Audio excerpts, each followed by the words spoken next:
Dr. Peterson, first of all, I'd just like to say a massive thank you for coming down today, and also for your positive message, because I think it's really helped a lot of people out, because it's not just saying you're a victim, you should feel sorry for yourself. There's something immensely powerful in the fact that you say you can sort yourself out, and with something as simple as clean your own room, which I think is a great motto, by the way, and really helps me when I'm sort of stressed and, with deadlines and things. Your mother must have told you that. That's true, many times. Yeah, she probably didn't tell you why, though. That's the thing. But I really appreciate that, first of all. But where my question's going with that is, afterwards you say, once you've sorted yourself out in some way, got your own house in order, you should try and sort of sort your family out, and sort other people out. And I think at the moment we have a real problem with people who are overly stressed and people who have issues with depression and things. So I was wondering, how would you say is the best way to support friends and family who are going through times of depression and stress, when you've sort of got yourself in order? But then what's the best way to sort of help them get through that time? Because there's only so much you can do. To listen. To listen. Oh, yeah. Well, I mean, first of all, you want to be as good an example as you can. That's helpful, because then at least someone who's depressed and struggling can see that someone is making it. That's helpful.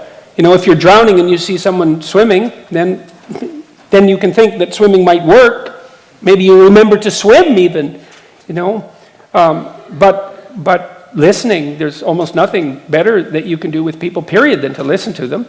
First of all, they need to know what the problem is. So if you have someone who's suffering around you, it's like, okay, what the hell's your problem? Exactly.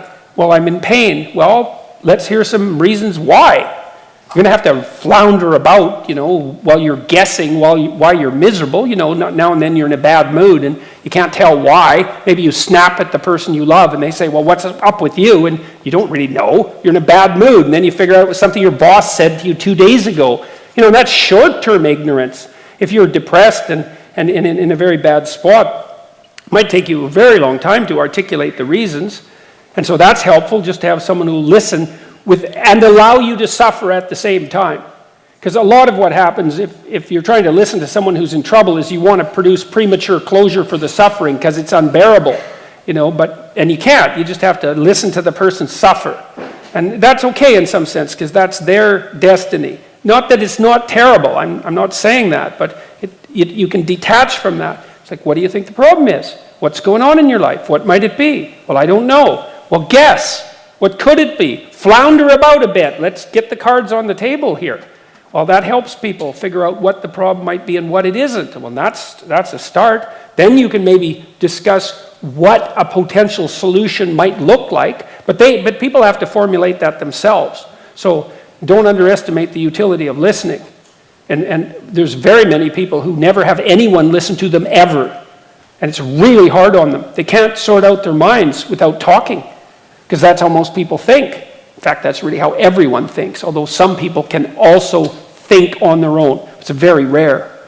So mostly we think by talking. So never underestimate the utility of listening. It's unbelievably helpful to people. And they tell you all sorts of interesting things then. People are ridiculously interesting if you listen to them, because they're so peculiar.